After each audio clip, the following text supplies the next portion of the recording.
Thanks everybody for coming. My talk today is about programming, production, and design.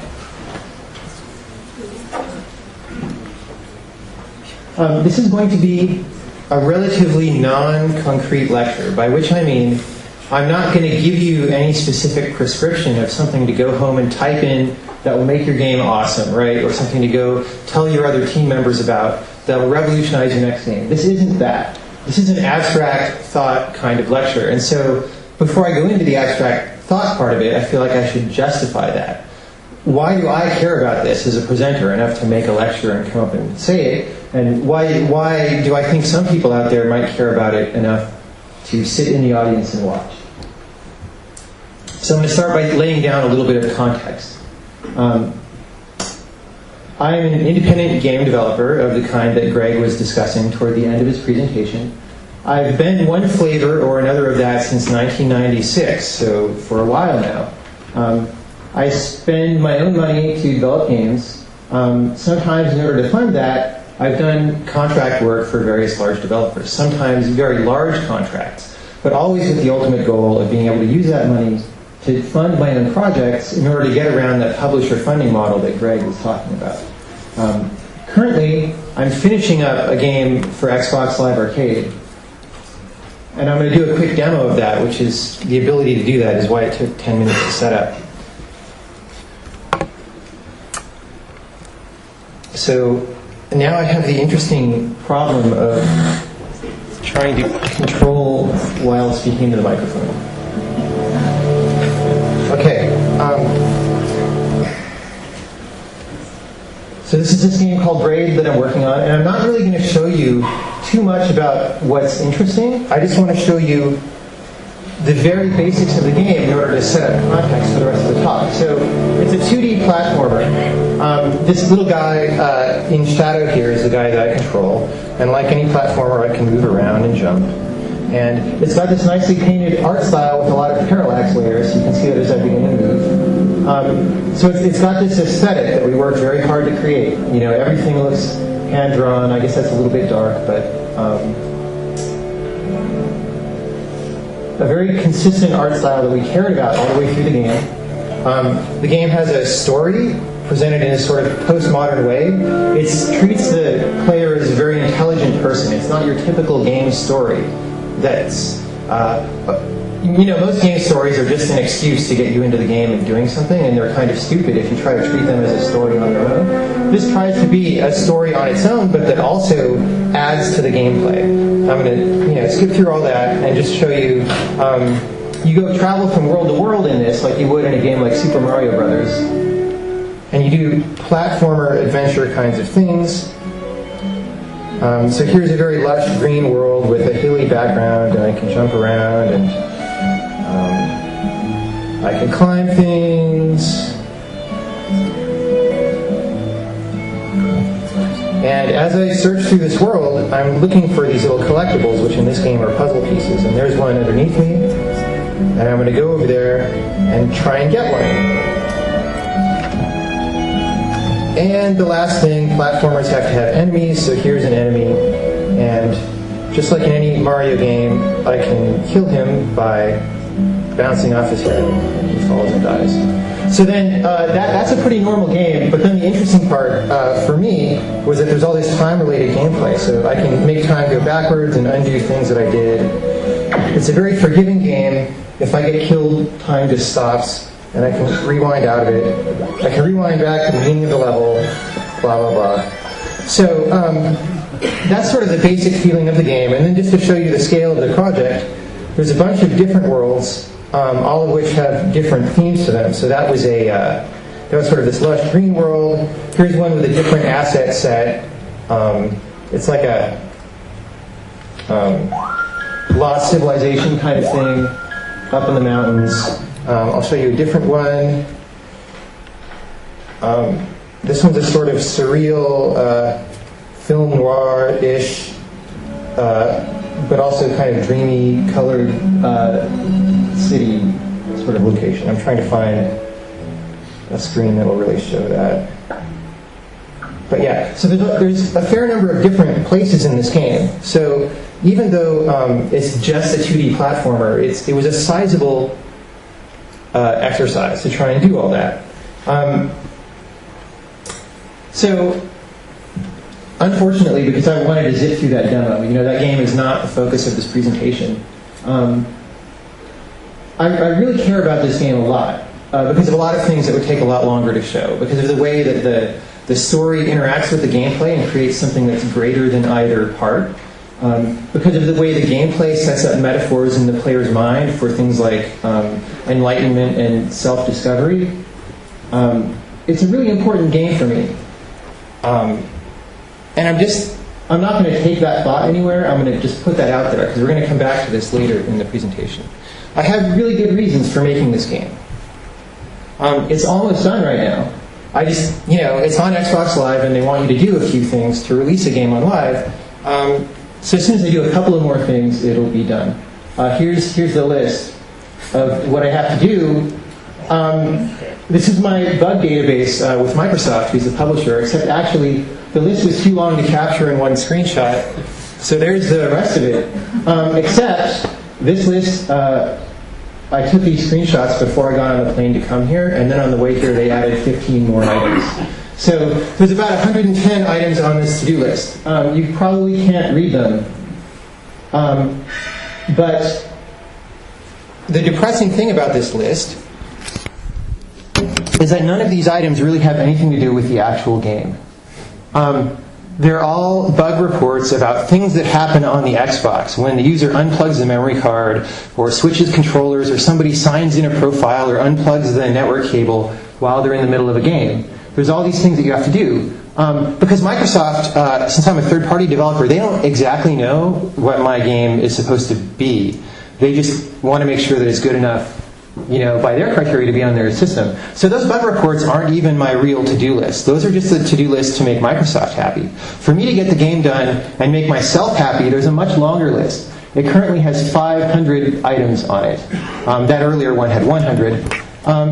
And that doesn't sound so bad, because if you knock off 20 items a day, you really crank, maybe you can get that done in a few months. But this list is actually growing. It had 430 items 2 weeks ago. So even though the game is getting more done, the to-do list is getting longer and longer. And I have to face the reality, this to-do list is not going to get done. The game will be released, and there will probably be 800 items on the to-do list. And that's just how it is.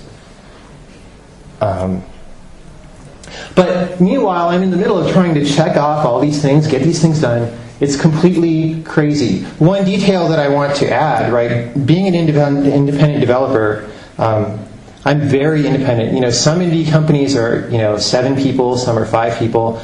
I'm basically one guy with, right now we're basically 2 guys, because there's an artist who I'm paying to work on the game. He's been working full-time for about a year. And then we contract out a little bit to sound people. But that's basically it. The art guy, who's a great artist, is in charge of drawing things, and then I'm in charge of everything else. So I'm doing all this business relations and programming and last-minute design fixes, and it's a ton of work. And the thought going through my head is, this is really too much work for not enough benefit. At the end of all of this, of 3 years of working really hard on this thing, all I'm going to have is one game. And not even a big game. It's a small game. It's a $10 downloadable game on Xbox Live Arcade. But now that I'm finishing up, as with any developer, it's time to think about what I'm doing next. And I don't want to do any of those cheesy social games that Greg was talking about. I want to do games that are important to me, which again, I'll explain what those are later. But it's probably realistically going to take another 3 years to make my next game. If I'm really good, maybe I can do it in 2.5. Wow, I'm just looking at that and saying, wow, another 3 years. How do I deal with that? How do I make it easier? How do I make it more bearable to do all this work? Or maybe I could just give it all up, the life of the independent developer, and go get a job at a big company. Because at a big company, you do have all that same giant list of things to do and check off, but at least at the end of the day, it's not really your responsibility, and if you slow down a little bit, somebody else picks up the slack and the game gets done. There's not, as much as people talk about really horrible working conditions in the game industry, there's less pressure at a big company than there is as an independent developer. But I want to tell you why I won't do that. And to start that off, I'm going to use somebody else's words.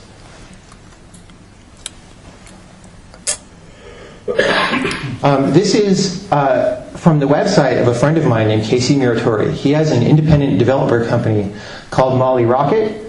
And this is the page that you get when you click on, about his company. And I'm just going to read the whole thing. It's kind of long, but it's worth it. Greetings. Welcome to the Molly Rocket homepage. We are an independent game company founded in 2004. The game industry is rotting from the inside out. The best quality works of art, from paintings to chocolates to furniture, come from artisans who love what they do. Unfortunately, the game industry has evolved away from artisan development. Each year, it is increasingly dominated by impersonal development processes driven by business rather than a dedication to and love for the craft. There are no signs that this trend will reverse. Soon, you will no longer be able to purchase new games, only bigger, more extravagant versions of the same games you've already played. Is that all there is left to gaming? Absolutely not. There are many great things to come. Games can be much more powerful experiences than they are today. We've only scratched the surface in terms of emotional content, interaction, presentation, meaning, and relationship to the social discourse. Make no mistake, expanding the scope of our art is the most important challenge for the upcoming century of game development. The mainstream game industry clearly cannot meet this challenge. Dedicated independent developers can. We can take risks, we can follow unique new visions, we can value art above business. But right now, what few independent developers there are rarely do anything substantially different from the mainstream. We're here to change things. I founded Molly Rocket to help redefine the nature of independent game development. Our company is based on devotion to the art of games and the desire to expand the conventional perception of what games can be. To this end, we adhere to a strict set of guiding principles. We are dedicated to making games of the highest quality. Each game must be engaging, intelligent, unique, and beautiful. If a game lacks any one of these traits, we don't ship it. We only have one game in development at a time. If we didn't believe that a game was worth our full and undivided attention, we wouldn't be making it. We do not permit artistic limitations to be imposed on our development process. If we work with a publisher or console manufacturer, we will not accept any contract or platform requirement which we believe could limit our artistic options.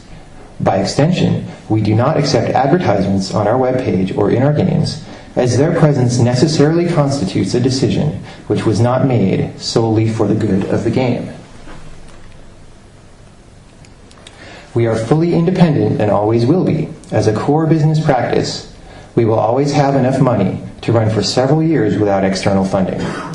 And that's Molly Rocket in a nutshell. Thanks for visiting our website, try our games, join our forums, and share in the efforts to bring artisan game development back to the game industry. Thanks for playing. Casey Muratori, President. So, to remind you, that's not, that's pretty good, right? You read that and you're like, wow, there's a company by somebody who really cares about what he's doing. I want to play that guy's games. Those games are really cool. The problem is you can't play those games because they have not yet been released. But there's a very good reason why, and the reason why is part of the point of this lecture. But prior to that, I at least want to say that this mission statement at least shows that I'm not a lone freak. I'm not going to be the only person up here telling you to value art above business. There's at least one other guy with a company in Seattle who thinks the same way. So,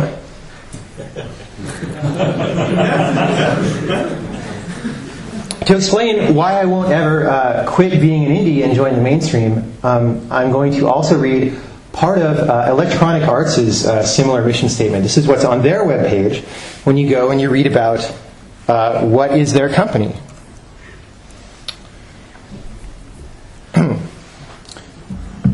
Electronic Arts, EA, is the world's leading independent developer and publisher of interactive entertainment software for advanced console systems such as the PlayStation R3, PlayStation R2 computer entertainment system, the PSP TM, PlayStation R portable system, Xbox 360 TM, and Xbox R video game system from Microsoft, Nintendo Wii, Nintendo GameCube TM, Game Boy R Advance, and the Nintendo DS TM, as well as PC, casual web-based games, and games for the mobile phone devices. So there's the first paragraph, and it's like, we make games for a lot of consoles. Like, I don't know why that's the most important thing to tell me about their company.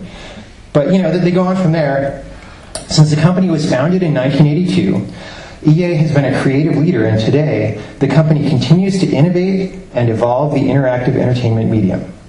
By drawing talent from diverse fields such as computer programming, animation, character modeling, motion capture, 3D face and body rendering, computer graphics, and sound engineering, with contributions from story writers, directors, camera people, actors, and musicians, EA uses technology and creativity to develop mainstream interactive entertainment. And this paragraph is so mind-boggling. Like, it starts out, it tries to talk about innovation and evolving the medium, right? But they don't give you any specifics. They just want you to believe that innovation and evolution happen here, but they don't even seem to know what that means, right? If they knew, they would say it. Compare that to the Molly Rocket statement, where he knew. He gave you a lot of extremely specific things that company was about. This starts with buzzwords, and then the second part of this paragraph talks about computer programmers, animators, sound engineers. Basically, they just go through every list of a list of all the people that you need to make a large-scale modern game, and said, we hire those people, right?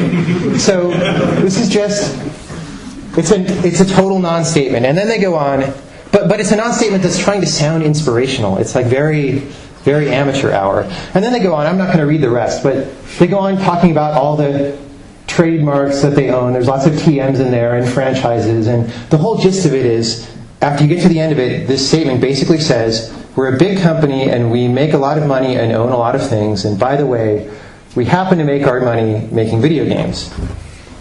Okay, that's fine, but it's not really what I want to do. Like Casey was saying on his page, I believe that there's an art of game development, and it's not about maximizing profit.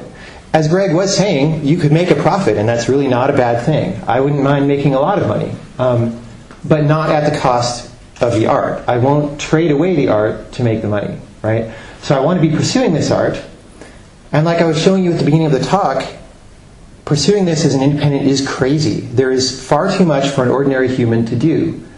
How do you handle it from day to day? Well, I don't know still, but I do know that if I can try to achieve some clarity on all these development issues, if I can step back and get a bit of a higher perspective, then maybe next time I can tackle things even more effectively. And I don't want to give you the feeling that this particular development is not going well. It's actually going much better than most indie development. Like, most indies don't have an Xbox Live Arcade, deal and take a lot longer. But I'm just talking about the chaos inherent in independent development.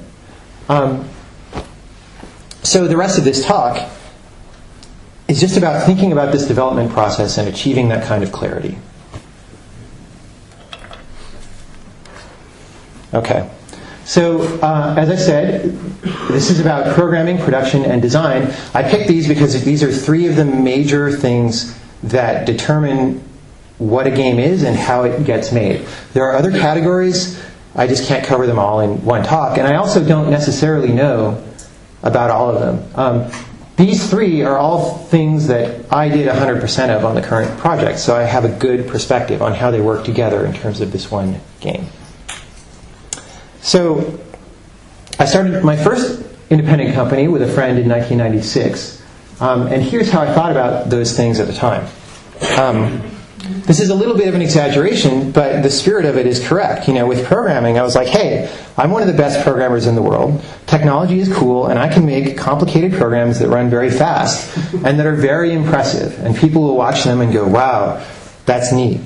This was back in the day when 3D rendering on PCs was a very new thing, so that kind of set the mood. Everybody was trying to do the newest, fastest 3D stuff. In terms of design, we wanted to make a game that would be fun to play.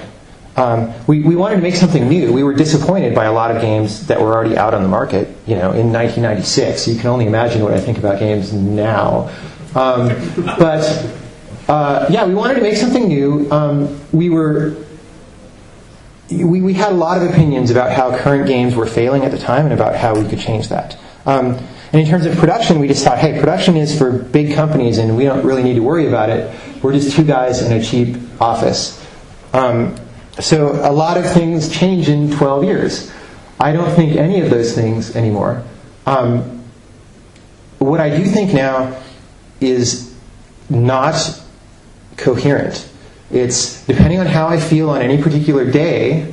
There are different ways of seeing things, but I think that they're all, well, three of them are better.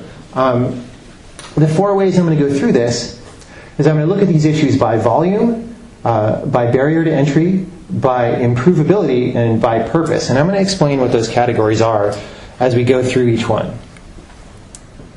So here's by volume. This is like the bulk approach to assessing tasks in your game's development. Here I've listed a bunch of rows where each row is a type of job: programming, design, production, marketing, business development.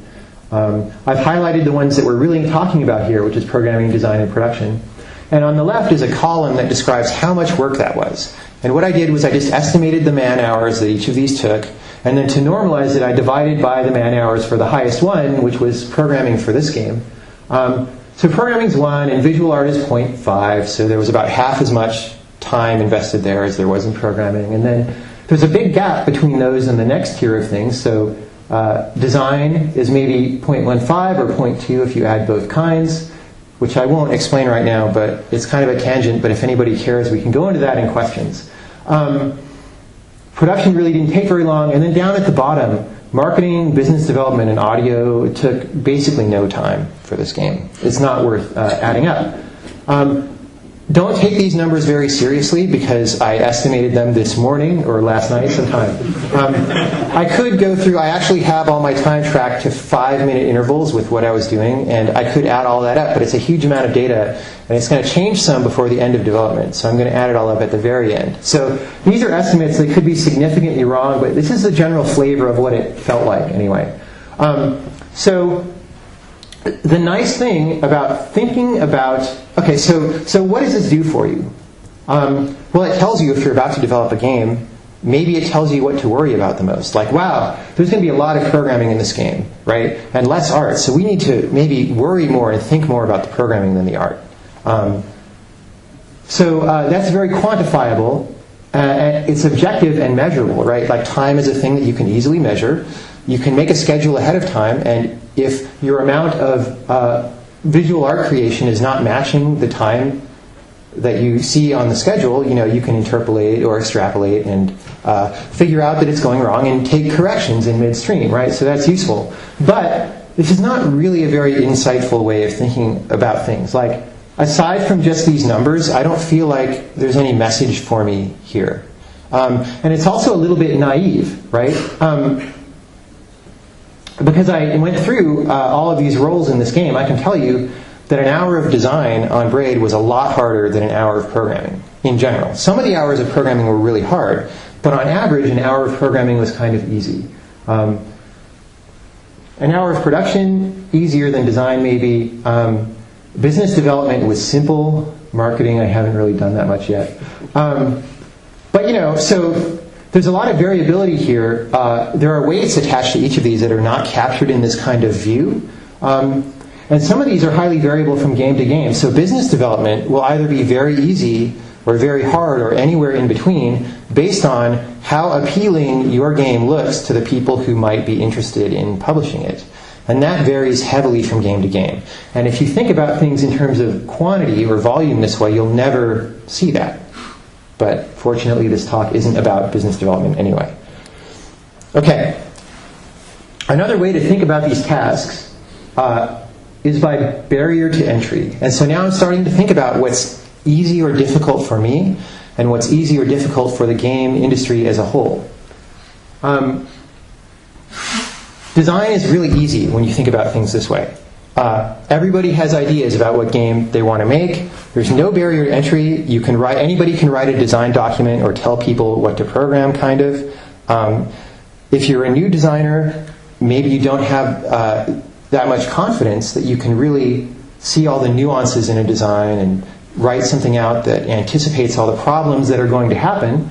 But then what you can do is just find a game that you like and kind of copy parts out of it and see what they thought about and copy that and change it a little bit to make it yours. Every game does this now, actually. So that's easy. Production is harder.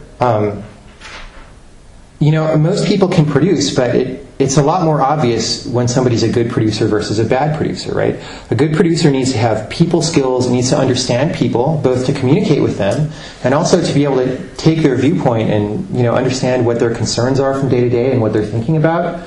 A good producer has to have organization skills in order to be able to lay everything out and make a good schedule and just keep the picture of a whole project in their mind in terms of the human factors. And a good producer needs to know that every game is different. It's a different situation, right? And every team is a different situation, and this requires adaptation. You need to see what the situation is and figure out what is going to be the best way to work with these people to accomplish the goals, and then do that. So when describing production, I just suddenly talked about a bunch of concrete skills that I didn't say at all when I talked about design, because there aren't necessarily concrete skills when it comes to design. A bunch of designers could sit down and start telling you what those skills are, but they would all disagree with each other, right? Whereas with production, there's a little bit of little bit of a consensus reality there about what production is. And in terms of barrier to entry, programming is the absolute hardest. There are skills you definitely need. You need to be able to understand the strict syntax of a programming language, the concepts of things like looping and variables and passing around these invisible structures of things and manipulating them and pulling pieces off one thing and sticking them on another, right? If you can't do those things, you have nothing. You have a program that won't compile, and without that you don't even have a game, ever. It doesn't matter what the production or the design is, because you can never have a game, right? So that's a huge barrier. And then my note at the bottom here, which I found interesting, is that failure in each category here, from easy to hardest, has a proportional level of fatality to the game. I should explain the programming part a little bit better, because I just described it in terms of the whole project, but also for the individual. If you're trying to learn programming and you can't grasp the syntax of the programming language, you're not going to get far enough to ever see program behavior. So it's just very hard to get traction. I've tried to teach programming to certain people who just couldn't get that far. And once you can get a running program and it's kind of got some bugs and you can see how it behaves, it becomes a lot easier to play with it and begin to understand. But if you can never even get there, it's very hard. So on an individual level, there's a barrier to entry. And then on a project level, there's a barrier to entry, because if it doesn't work, the project won't get off the ground, right? In the middle, if the production fails, well, maybe your game is going to be a lot more expensive to make. It might fail outright. You might run out of budget, and that's really bad. But it might also succeed. You might have to cut a bunch of features that you should have been able to do. So having bad production can hit your game kind of hard, but it can also, you can live through it. And having bad design, well, maybe less people will buy your game, but you still have a game no matter what, right? So there's an interesting different levels of impact that each of these things has on getting a game done. Okay, so the next way I'm looking at this is by improvability, and by that I mean, let's just assume that me or you or anyone has a basic set of skills. They can perform design, programming, or production tasks at some minimum level of competence. How hard is it to improve those skills and become really good at those things? Or, which is related, how hard is it for the entire game industry to build up these skills until we can make better games as a whole, right? I'm interested in looking 20 years in the future, what are games going to be like? How good are we going to be at designing games 20 years from now compared to today? How much better are we going to be at programming? And I claim that looking at things this way, programming is really easy. Because there exist objective measures of how well the program works, things like robustness, or whether it works at all, as I was saying, speed, how long it took you to develop the program, how many people, that sort of thing. And ideally, a sort of scientific method can happen with respect to this. You can try out some paradigm of how to program, like the waterfall method or XP, right, agile development, and see how well it works. And on the next project, hopefully things are a comparable situation. You can try again with a different methodology and compare them. Now, in reality, that specific thing never happens because it's so expensive to develop a full game, and a game is not a laboratory, and you have a different team each time. But a smaller version of that happens routinely, and it adds up to what is mainly the same thing, which is a programmer will be working on something like his physics system, and the collision detection is kind of slow sometimes, and he'll go read some research papers and say, what if I substitute this new collision detection algorithm for this old one, but the system as a whole behaves the same? Well, I did that, and I thought it would be faster, but actually it's slower because it performs badly in this one case that happens a lot in our game. Let me try this other new method. And he tries a bunch of things and eventually settles on the things that work best for the game. And then he goes to a conference or something and tells everybody about what he did, and somebody in the audience hears that, and that influences what they did. So there's this kind of propagation of comparing against objective values in programming. And that, I claim, makes it easy from a long-term industry standpoint. We don't need to worry that much about programming. Production is harder than that. Okay, so another way of looking at programming, software is hard to visualize, but experienced programmers in the room will probably agree that you could think about it as a machine, made out of physical parts. They tend to be very brittle parts, and if you put things together wrong, they'll smack against each other and break. But when parts break, it's easy to identify, usually, which part it was and what it was supposed to be doing and how to fix it. Production is, you're also developing a system like that, but it's a soft system, right? It's about people working together within project constraints. And there are measures of how well that's working, but they're not nearly as objective as they are with programming. They're subjective. And because of that, it can be very difficult to assign blame. So if you have some schedule for a project, and the art is happening really slowly, right? The graphics art, or maybe 3D modeling, right? There could be a lot of different reasons for that. Maybe the 3D modelers are not very good and you need to hire new ones, right? Maybe the producer consistently demands people to agree to unrealistic schedules, right? And they're actually good artists, but they're not being given enough time to do good work. Or maybe there is enough time in the schedule ideally, but the producer keeps interrupting them to micromanage or to get them to do work for this special demo that, for some reason, a new special demo happens every 3 weeks and they can hardly ever do their real job, right? All of those things I just described happen in big projects routinely, and they all happen to different degrees. And because it's this big ecosystem of weird stuff happening, it's really hard to debug a production system. It's not 100% hard, but it's not like a program, right? There aren't explicit causes for everything. But design, in terms of long-term improving of the game industry, design is the hardest thing because there are no objective measurements. Everything is an opinion, right? My idea of what's a good game design is different from your idea of what's a good game design, probably, right? A 13-year-old at home who plays on his Xbox all the time and really loves games but doesn't know anything about designing them professionally has a very different idea of what a good game design is than a professional game designer does, right?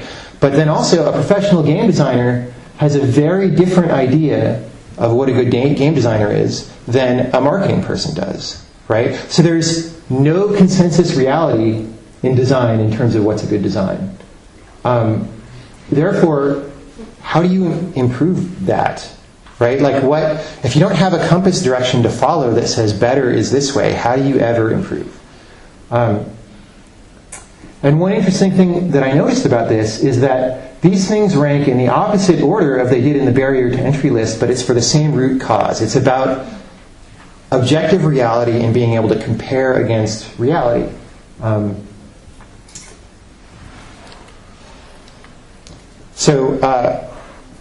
One way that I decided to phrase this was enterability, which is my way of rephrasing barrier to entry so that it goes in the opposite direction. How easy something is to enter is the inverse of how easy it is to improve. For at least these three things that I've been talking about, and also I looked at some other tasks in game development and it seems to hold. So on one end you have programming, which is hard to enter, right, but easy to improve, and design, which is easy to enter and hard to improve. Now, as I made this case, I figured there's probably some people in the audience who don't think that designs are that hard to improve. They probably have a lot of good ideas about how to improve existing designs. And if you look back at games from the old days, certainly games of today are better than they were, right? So some improvement did happen. Yes, it did, but not at the same rate. And so here I've got two multiplayer shooter games, right? So on the left is Combat from the Atari 2600 in 1977. And on the right is Team Fortress 2 from Valve Software in 2007. And they're almost exactly 30 years apart, which is very convenient. Now, don't take any of these numbers very seriously because I made them all up. And part of the reason why, so the first numbers are about design. How much more complicated, so I'm thinking about how much reach do we have as game developers, right? What are the biggest issues we can tackle, right? How much more complicated is Team Fortress 2 in terms of design than Combat? I don't really know. 100 times? I don't know. But you can start making up some numbers and counting, right? Like, hey, there's this many different classes you can play in Team Fortress 2, and they have this many different weapons. And, you know, the maps have so many different topological features that you could hide behind or whatever. I didn't actually count those things up, but you could, right? You know, Combat has different maps, and it has different game modes with different weapons, like you have the bouncy bullets sometimes, or whatever. So there is a scalar that maps from one to the other, and like, what is that? I don't know. I said 100. It might be higher or it might be lower, but it's nowhere near 2 to the 20, which is 1 million, which is what Moore's Law has done between 1977 and now. And so I'm taking you know, software and hardware together there into one thing, because it's hard to, in long-term scales, it's hard to separate those things out, right? Like Team Fortress 2 is probably using a hardware graphics card to do a lot of rendering, but in the olden days you would have programmed that in software, and maybe 10 years from now you're going to program it in software again, because that's going to be the best way to do it. But so, you know, you take this 1 million, which is how much tech has improved in 30 years, and divide that by the 100 that design has improved, and you get how much faster tech has improved than design. So technology has gotten better 10,000 times faster than design. And yeah, these numbers are kind of made up and lousy and not very meaningful, but they're a little bit meaningful, you know? It means something. I don't know what. Okay. So the last way that I want to talk about these development issues is by purpose, and this is where my thoughts on the subject become the least ordered, but I still think it's important to communicate them. So if this doesn't come out in a very serial way, that's just how it was. Okay, so the question I want to come back to is this kind of bug list that I was talking about. Like, man, what is worth 3 years of doing this kind of thing? This gets really bad at the end of development, which is where I am now, but even at the beginning of development, you do have to be making your own to-do lists all the time and following them up. The current game that I'm finishing, I feel, by the time it's done, I will still feel like it was worth all this. But I don't quite have any ideas yet, or I'm not sure that I have any ideas yet that are as compelling to me as the current game that I'm working on. And that could be a problem. Like, what, you know, am I going to feel ripped off by spending all this time doing something and then the game comes out and I feel lousy about it, right? In the old days, you know, in the 1980s or something, you could have a couple of bad games, and you didn't spend that long on them, so it wasn't terrible. Nowadays, 3 years. 3 years of your life. Like, how many 3-year chunks do you have left in your life while you're productive and can program things? For me, it's probably about 10, right? So 1, 2, 3, 4, 5, 6, 7, 8, 9, done.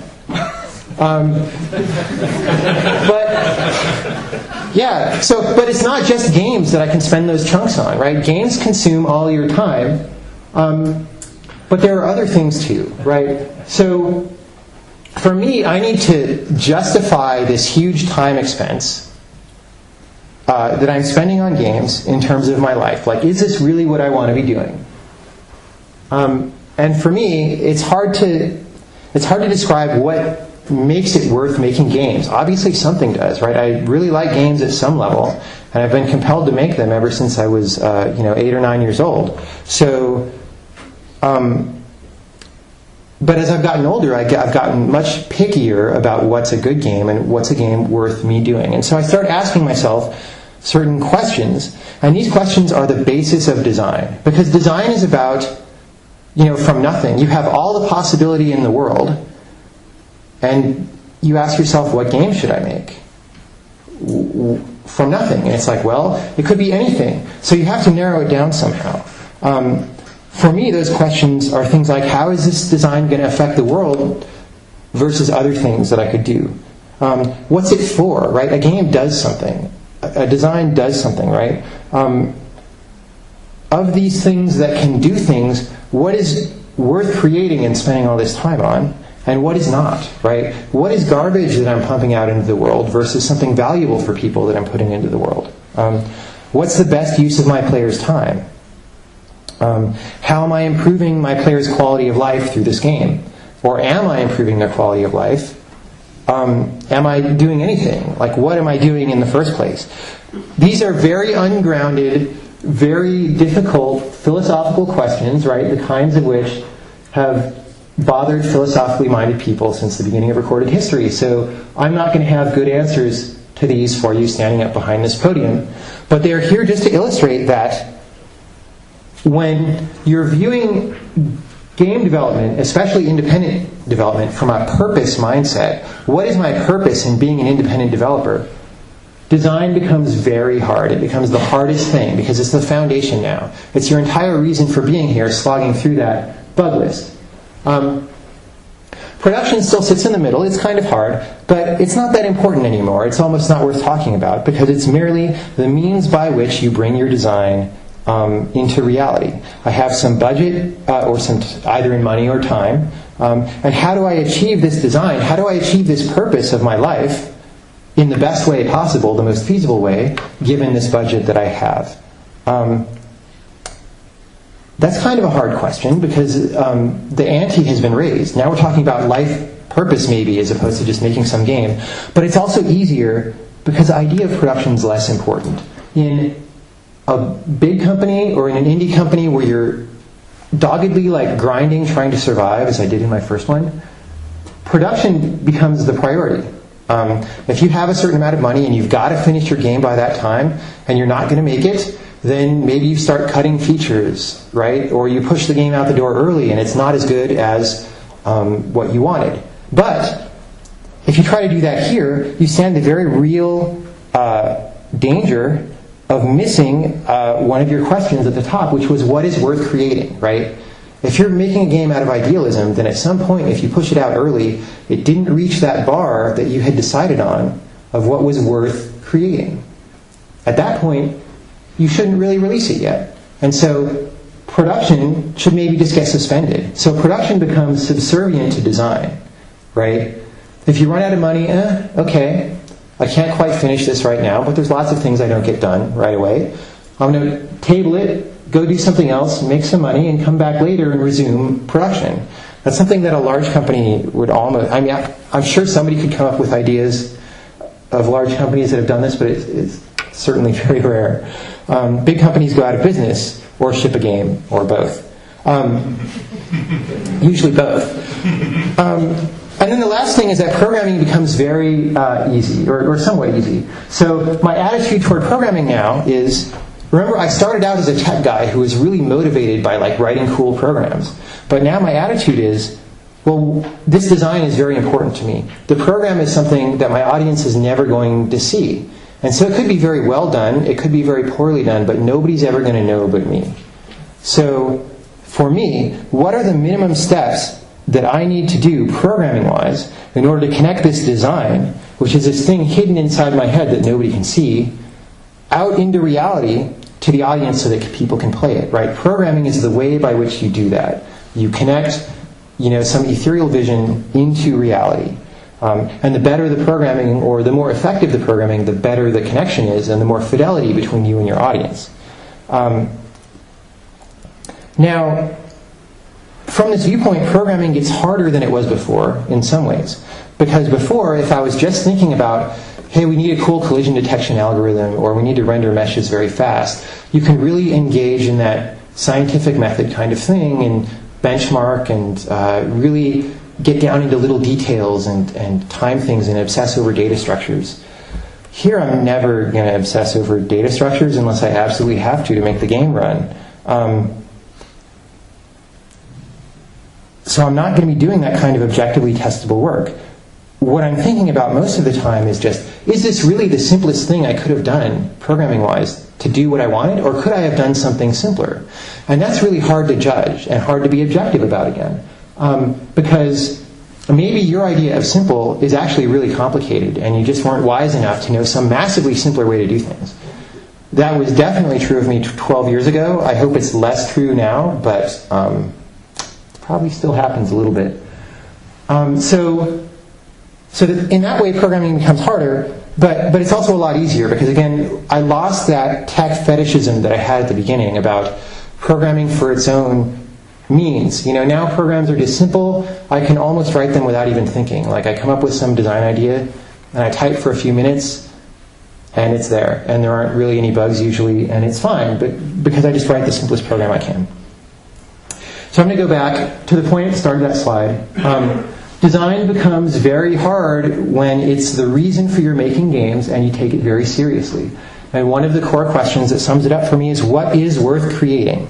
And to go back to Molly Rocket, which was Casey's company from the start of this lecture, this is why he has not released a game. He could have. I played a version of his game that was pretty far along in, I think it was October 2005. And he could have tidied that up and shipped it as a PC downloadable game within a few months of that time, if he had wanted to. But what happened was, as he saw, as the game went from his imagination into reality, it didn't end up being what he wanted. And it landed below that bar of what is worth creating. And so he went back to the drawing board. And he went back to the drawing board several times. The game is still not done. It's getting close, he tells me, but he's told me that before. But I fully stand behind him in this pursuit, because what he's doing is he's maintaining standards. He's doing things that are important to him and pursuing the art, not the business. So to close, I want to revisit this question. Is this really the best way to spend the next 3 years of my life? Like this, lists like this, they're very tedious, right? You slog through, you don't ever even want to do anything on this list. It just gives me a headache looking at it. This looks like something an accountant would do. I hope nobody in here is an accountant. But, I want my life to be something that's interesting and exciting, and I'm a dynamic person who does cool stuff, right? I'm not a guy who goes and checks off 600 things on a list and goes, okay, I'll go do that, okay, I'll go do that. But there's a serious danger of becoming boring when this is what you do all day. And I mean that seriously. A lot of people don't like to think about that, but our jobs are a very large percentage of our waking lives, and what we do in our jobs has a heavy impact on who we are as people, especially the further into the future you extrapolate out, the more time you spend in a certain job, the more of an impact that has on your personality. And so, is this me, right? Or is this me, right? Should I, instead of making my next game, should I go travel somewhere and spend 3 years feeding poor children? That would be pretty cool, and it would have a big impact on the world. Why should I make a stupid video game, right? Or maybe I should spend 3 years working on an orbital death laser so I can take over the world, right? Like, that would be pretty exciting, and maybe I wouldn't finish the whole thing in 3 years, but I could get some concrete steps toward that, right?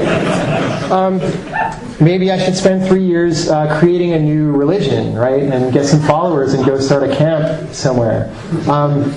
Or, maybe I can just study one of the existing religions. A lot of people find a lot of interest and mystery in those, and maybe I could develop an appreciation for that, right? That would be an interesting augmentation to my personality. Maybe I should spend 3 years delving further into the very interesting and mysterious laws at the foundations of our reality, which are stranger than any video game rules that we know of. Maybe I should spend 3 years having a tremendous amount of sex. Maybe I should play with action figures or something. I don't know. Some people like to do that. But the point is, there are a lot of things that I could do, right? Once I step outside and think about things with purpose or with what does this 3 years mean in terms of my life, and not just these narrow blinders of are we making an RTS or a first-person shooter?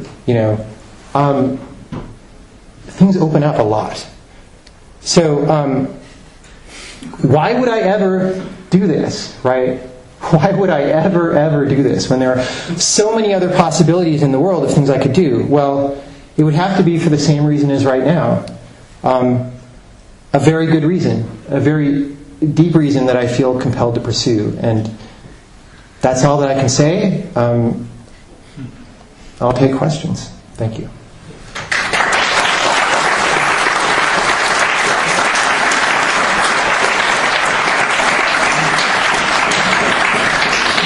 Do we have any questions? Yes. So why are you making games then? That's like a 20-hour lecture, and it has a lot of I gave a lecture a little bit ago, 2 lectures actually, one in Montreal and one in Australia, where I kind of touched on that. And anyone who's interested in that can come and get my email or something, and I can give you the website where you can go find those things. Any other questions? Yes. Could you talk about the 2 forms of design you mentioned? Oh yeah, let me go back to that slide. You knew that was coming. Well, not necessarily, but yes. Okay, so this is something that I only really made concrete for myself over the course of thinking about these numbers. But like most people think of game design as planning out what a game should be. Maybe you figure out the genre and what the weapons are and how much damage they do or whatever, or what the player should feel like. In modern game development, that does not take very much time. That's what I'm calling design creation mode down here. That takes, 1/20th as much time as the programming did. However, because I'm not omnipotent, right, and because I don't have necessarily the best ideas all the time, or because I don't anticipate what the problems are going to be, from the beginning, when I get this creation mode kind of design ideas, until the end, when everything is done, things come in that tend to mess with the original idea I had and corrode it, right? Make it less effective. So just one example is, Braid's a platformer, so you maybe want to jump over some big gaps and do some tricky thing in order to get one of the collectibles. In order for the player to do that effectively, they have to understand a lot of things about the scene. They have to understand what's foreground and what's background, where they can stand, where they can move on the screen without having to actually go there and test, because they need to be able to look at the screen and their brain can analyze it topologically, right, and see it as a puzzle. They need to be able to understand how far out on a ledge they can walk before they'll fall, so that they can estimate, is this a jump that I can make or a jump that I will miss, and things like that. And when I first started making Braid, there was no visual art, and everything was made out of blocks, and all these things were very easy.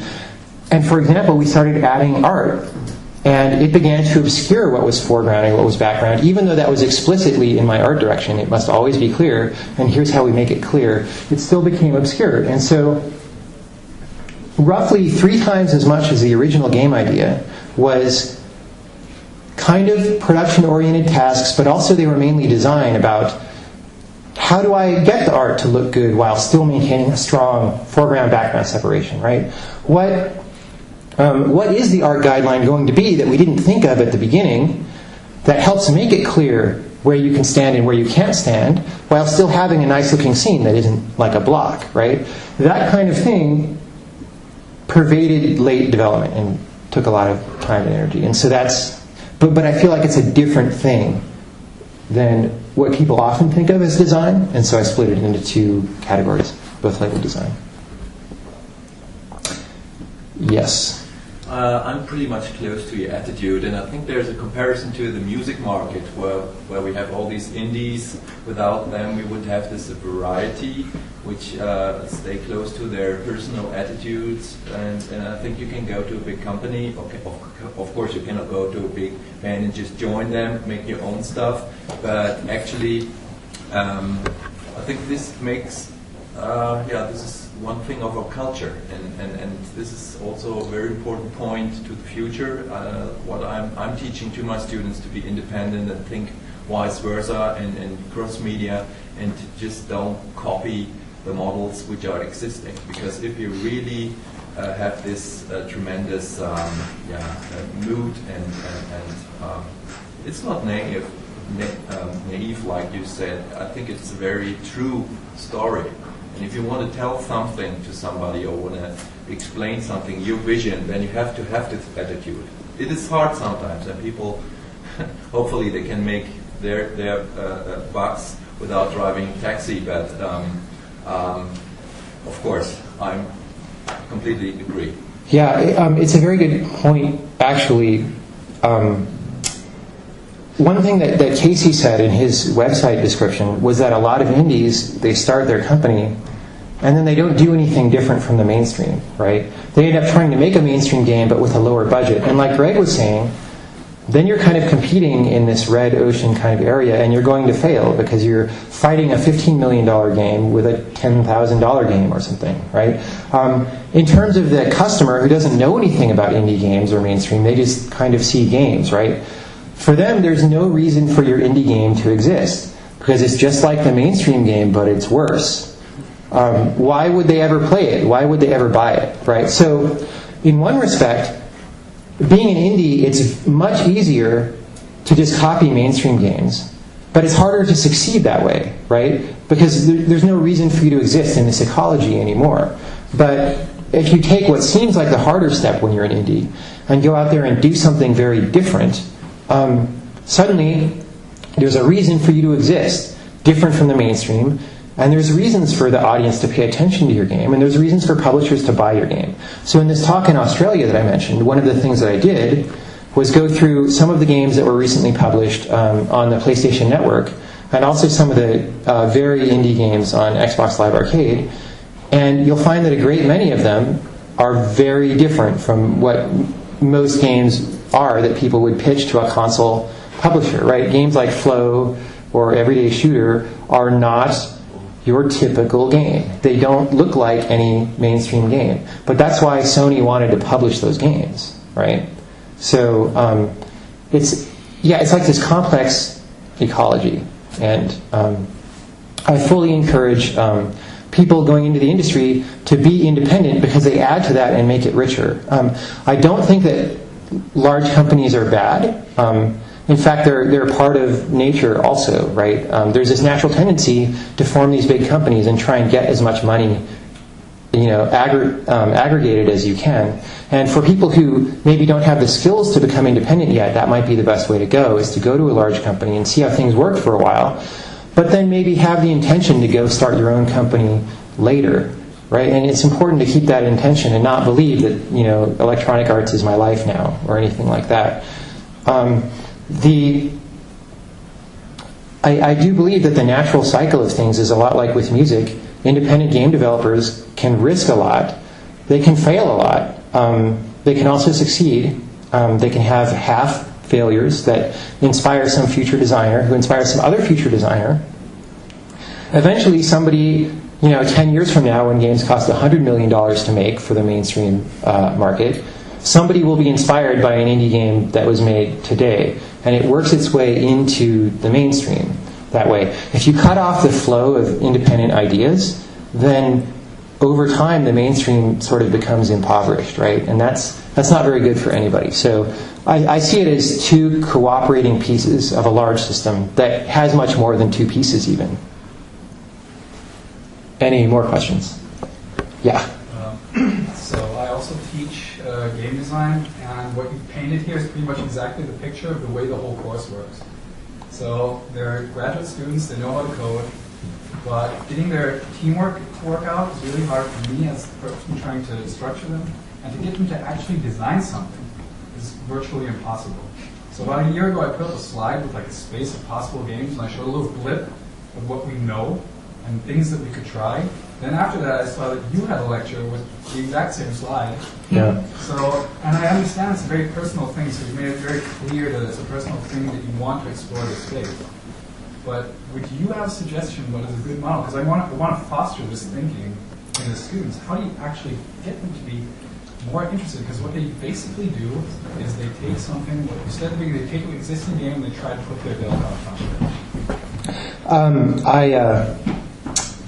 I know exactly what you're talking about, but at the same time, I'm not sure that I'm qualified to give a very good answer to that, simply because it's a different generation than me, right? I'm 36, so I've been in games for a while. And the people in games now grew up with a different kind of games than the kind that I grew up with, right? And they seem to have reacted to it in different ways. And a friend of mine who works at Electronic Arts mentioned that they were seeing, with new designers coming in, that those designers didn't have their own aspirations for games to make. They wanted to make something exactly like some other game that they saw, but with little differences. Like maybe the main character is a raccoon, instead of a skateboard guy or whatever. Which is a little bit frightening to me, because classically, we've always had this fear, for years now, creativity is being squeezed out of the mainstream because of commercial concerns, right? Because of the marketing people and the suits and the board of directors. But now it's being seen as actually coming from the grassroots. Like, there's no originality coming in from the people who there are no original ideas to be squished by the marketing people, right? At least in the eyes of a few people, like working at some of these big companies. And maybe those companies select for that type of employee too. So I'm not saying that, oh my God, the future is in danger. Certainly there are a lot of young designers who have really great ideas. So both of those PlayStation Network games that I mentioned are from people who are just out of school, which is crazy that they got a publishing deal like that many larger companies would love. And these are like kids out of school, right? So I'm not sure. I think that this is a very important area for educators to be interested in, as you are, and I would be interested in seeing where it goes. I would much rather educators be interested in inspiring creativity than and I'm going to say this without knowing your approach at all, right? But a lot of my picture of game education right now is they get, the most hard-to-read book that they can.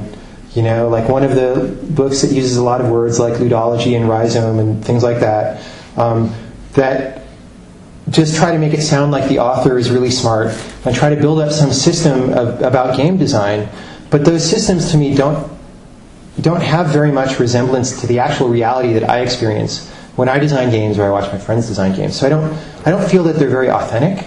I think that maybe eventually we'll find a little bit of some kind of system like that, but we don't have it right now. And to see advanced game education programs teaching that stuff is a little bit painful to me. So, like, fundamentals of creativity and stuff would be much less painful. Greg? Yeah, one thing that occurs to me is, or that you haven't necessarily thought about, is kind of the merit to pain ratio. In other words, Braid is for you a very meritorious game, but it took 3 years out of your life. Maybe you could find something that's less meritorious, but is only going to take 6 months out of your life. Yeah, that would be a very interesting idea for a lecture. Except again, I'm not sure. Like, it would just be me thinking about stuff for a while. My feeling though is that merit is actually. This is going to sound like a weird statement, and it's maybe not exactly what it sounds like at first, but the merit versus time curve is a lot like the sales versus time invested in development curve. So, you have a company like Blizzard or whoever who just polishes the crap out of a game, and then they release it, and they get tons of sales because it's by far the easiest to get into, most polished, whatever. I did think about this a lot preparing this lecture. I mean, not exactly what you were saying, but about this polishing thing. And like I was saying, the original game idea is something that's like living in your head that you want to communicate. Your audience is never, if it's a sufficiently ambitious idea, your audience is never ever going to see it as you see it.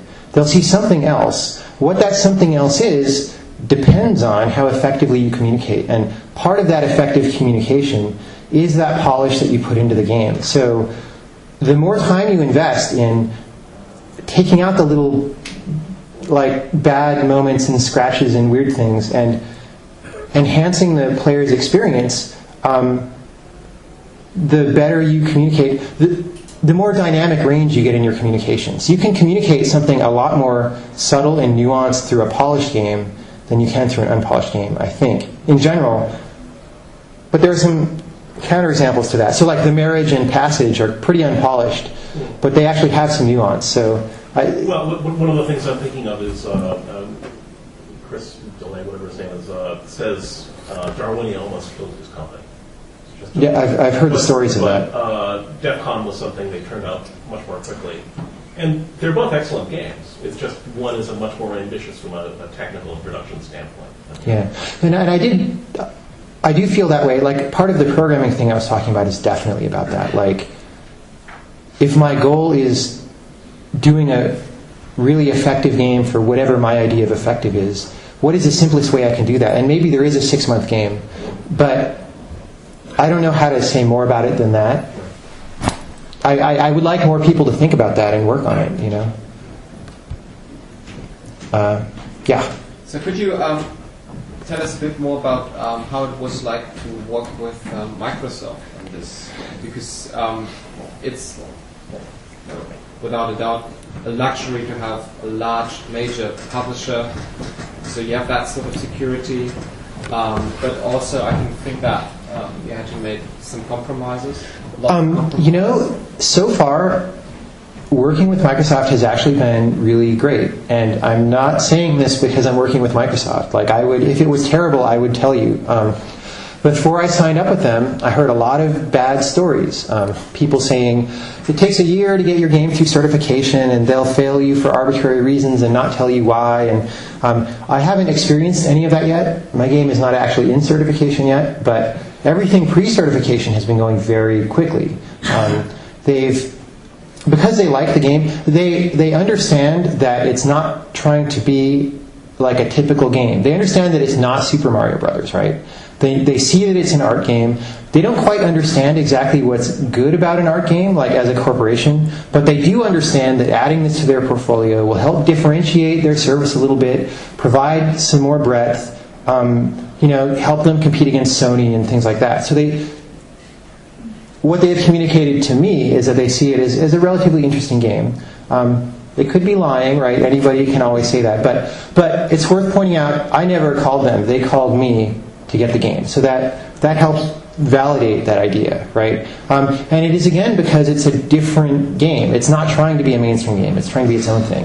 At the same time, that does bring in some extra resistance, because now that it's in their pipeline, there are some people higher up going, oh, this is a puzzle game, but you need to add hints to it because the puzzles are too hard. I'm fighting them on that right now. I feel very strongly about not adding hints, and I will take that as far as it needs to go. There are some compromises that have happened, but they're mostly things that I don't care about. So you open the menu, when you hit the start button, and the items on the menu have to be in a certain order, and they have to be labeled exactly a certain way. And it's not exactly the way that I would label it if I was trying to maintain the style of the game. But to me, the game is really what happens in the game world, and the menu is something that I don't care that much about. So, so far, I've been totally willing to make those compromises, and they've been limited to things that don't interfere with what I was trying to do. If something like that happened. Like, I don't think that they would do this, but if they came to me and said, you have to do thing X, or we will not publish your game, and thing X is something I didn't want to do, I would say, okay, don't publish my game. I'm totally on the Casey side of the line on that. That would cost me a lot of money, because I've spent a lot of money on this game, especially if you count opportunity costs, like how much I could have made as a consultant in the 3 years that I've been making this game. And I stand to make probably most of that back on Xbox Live, because Xbox Live sales are good, but I would absolutely toss it out in order to maintain the integrity of this game, because it's 3 years of my life. Like, that is worth more to me than some amount of money. So there have been no problems yet. You know, if there are, I'm going to be very, hardline Khrushchev, we will bury you, or we will be buried. I don't know, something like that.